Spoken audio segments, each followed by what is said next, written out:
The seeds of this encounter had been planted one evening at home as I was changing out of my suit and tie into my sweatpants, shucking sartorial detritus, pants, socks, belt, all over the floor.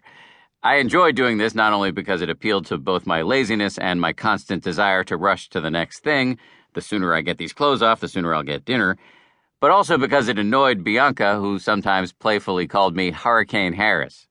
On this night, though, she was not taking the bait. She was coming at me with a gift, in fact.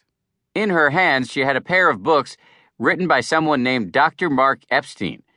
She told me that after months of listening to me alternately rhapsodize or carp about Eckhart Tolle et al., it had finally clicked with her why the ideas I was yammering on about with varying levels of cogency sounded so familiar. About 10 years prior, she had read some books by Epstein, who, she explained, was a psychiatrist and a practicing Buddhist.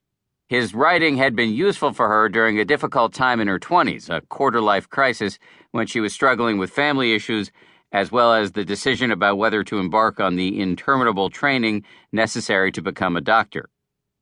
I flipped over one of the paperbacks to get a look at this Epstein character, and there on the back cover was a kind-faced, middle-aged guy wearing a V-neck sweater and wire-rimmed glasses, sitting on the floor against the type of white backdrop you often see in photography studios. Even though he looked infinitely less weird than either Eckhart Tolle or Deepak Chopra, I still found myself thinking, not my kind of guy. That mild, momentary spasm of aversion was assuaged by the little bio next to Epstein's picture, which said he was a trained psychiatrist with a private practice in Manhattan. Thus began another night of delayed sleep and revelatory reading, with Bianca quietly dozing by my side. It was like my first evening with Tolle, only less embarrassing.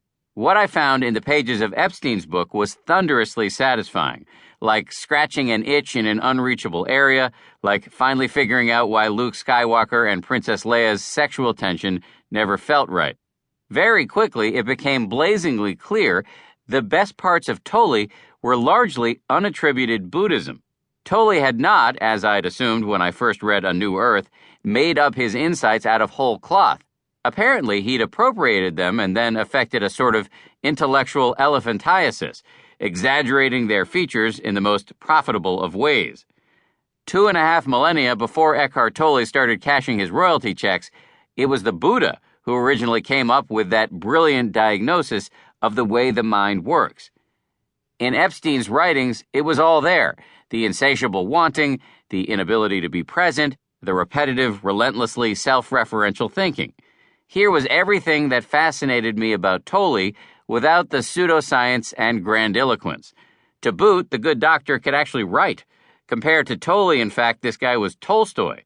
After months of swimming against the riptide of bathos and bullshit peddled by the self-help subculture, it was phenomenally refreshing to see the ego depicted with wry wit. We are constantly murmuring, muttering, scheming, or wondering to ourselves under our breath, wrote Epstein. I like this. I don't like that. She hurt me. How could I get that? More of this. No, more of that. Much of our inner dialogue is this constant reaction to experience by a selfish, childish protagonist. None of us has moved very far from the 7-year-old who vigilantly watches to see who got more. There were also delightful passages about the human tendency to lurch headlong from one pleasurable experience to the next without ever achieving satisfaction. Epstein totally nailed my habit of hunting around my plate for the next bite before I'd tasted what was in my mouth. As he described it, I do not want to experience the fading of the flavor, the colorless, cottony pulp that succeeds that spectacular burst over my taste buds.